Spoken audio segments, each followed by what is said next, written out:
গৰমৰ দিন পৰাৰ লগে লগে এতিয়া কুঁহিয়াৰৰ ৰসৰ চাহিদা বাঢ়িছে।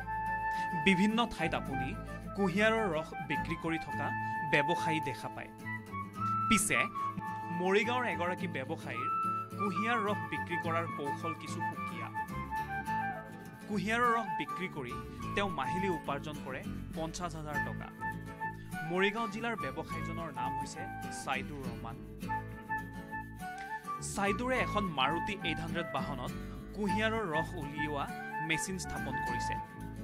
গাড়ীখন পথৰ কাষত দেখিলে সকলোৱে ৰৈ ৰৈ চায়, লগতে কুঁহিয়াৰৰ ৰসো এগিলাচ খাই যায়।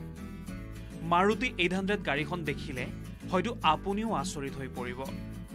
মৰিগাঁও আৰু নগাঁও সংযোগী পথৰ কাষতে ছাইদুৰ ৰহমানে বিগত 5 বছৰ ধৰি কুঁহিয়াৰ ৰস বিক্ৰী কৰি আহিছে আৰু এই ব্যৱসায়ৰ বাবে তেওঁ ব্যৱহাৰ কৰিছে মাৰুতি 800 বাহনখন, যাৰ ওপৰত কুঁহিয়াৰ ৰস উলিয়াব পৰা এটা যন্ত্ৰ স্থাপন কৰি এই ব্যৱসায় কৰিছে ছাইদুৰে। আপোনাৰ নামটো জনাব। ছাইদুৰ ৰহমান। আপোনাৰ ঘৰ বৰচকাবাহা। আৰু যিহেতু দেখিবলৈ পোৱা গৈছে যে আপুনি এইখিনি ঠাইত ৰেগুলাৰ নিজৰ মাৰুতি 800 গাড়ীখন আচলতে এনেকৈ ধৰণে কুঁহিয়াৰ বিক্ৰী কৰিব পৰা এটা যন্ত্ৰ হিচাপে পৰিচালনা কৰিলে আৰু তাৰপিছত আপুনি ডেইলি ইয়াতে আহে।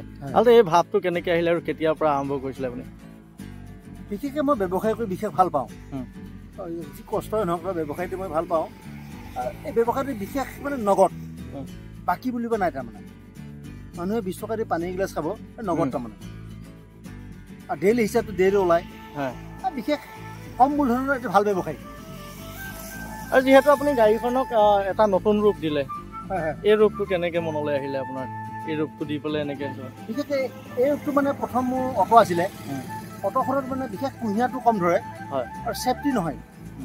এতিয়া মোৰ ইয়াৰ বাকৰ আগৰ কেবিনটো যি আছে সেইটো মানে মোৰ মানুহটো বৰষুণ পৰিলে অসুবিধা নাই, এইটো মুকলি ঠাই, গম পাইছেনে?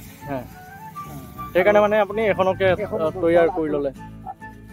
এইটো কমফৰ্টেবল হয়, প্লাছ কুঁহিয়াৰটো ধূলিৰ পৰা ছেফটি হয়, হয়নে?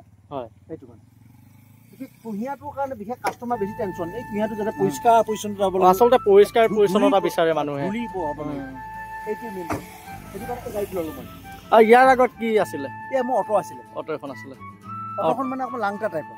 আজি বৰষুণ পৰিলে বহুত অসুবিধা হৈ যায়। ঘৰলৈ ভিজি যাওঁ মই। কিমান বছৰৰ পৰা কৰি আছে এই ঠাইত? 5 বছৰ প্লাছ। 5 বছৰ প্লাছ হৈছে। আৰু মাহে কিমানমান লাভ হয় ইয়াৰ পৰা? মাহে মোটামুটি ধৰ 50,000 আৰু 50,000 মান হৈ যায়। আৰু ব্যয় কিমানমান হয় কুঁহিয়াৰ বা আমাৰ কিবা কিনিবলৈ? এইটো ব্যয়টো বাদে মোটামুটি 20-25,000 আৰামত। মানে আপুনি আধা খৰচ কৰি পেলাই আধা আপুনি গোটাব পাৰে আৰু নগদ বস্তু। প্লাছ পইণ্টটো নগদ হয়, বাকী ধৰণৰ কোনো কথা নাই। মই গাঁৱতো বহুত ব্যৱসায় কৰিছোঁ, কিন্তু গাঁৱৰ মানুহৰ আধা আধি ৰৈ যায়। লাভৰটো বাদ দি মোলে নাহে, এনেকুৱা হৈ যায় গাঁও ব্যৱসায়। আপুনি কুঁহিয়াৰ লগতে কি কি এনে ব্যৱসায় কৰিছিলে আগতে? আগতে মোৰ ধান বনা মিল আছিলে, সেইটো মই লছ খালোঁ। হয়, তাৰ আগত মই গাড়ী চলাইছিলোঁ। ইনষ্টলমেণ্ট দিব হাহাকাৰ হৈ থাকে মোৰ। তাৰপিছত এই ব্যৱসায়টো আৰম্ভ ল'লোঁ। ব্যৱসায়টো কষ্ট যদি নগদ আহে ভাল লাগে, লাভজনক আৰু ঠিক আছে। ছাইদুৰে এটা সময়ত চালক হিচাপেও কাম কৰিছিল, কিন্তু তাত অধিক উপাৰ্জন কৰিব পৰা নাছিল আৰু তাৰ পাছতেই বিভিন্ন ধৰণৰ ব্যৱসায়ৰ লগত জড়িত হয় যদিও সুফল পোৱা নাছিল।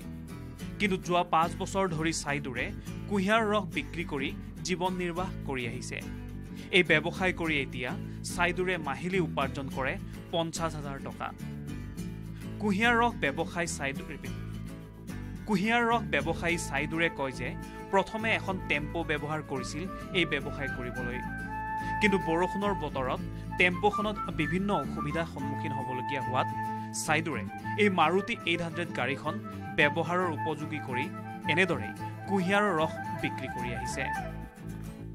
মৰিগাঁৱৰ পৰা চন্দন হীৰাৰ ৰিপৰ্ট, লোকেল 18।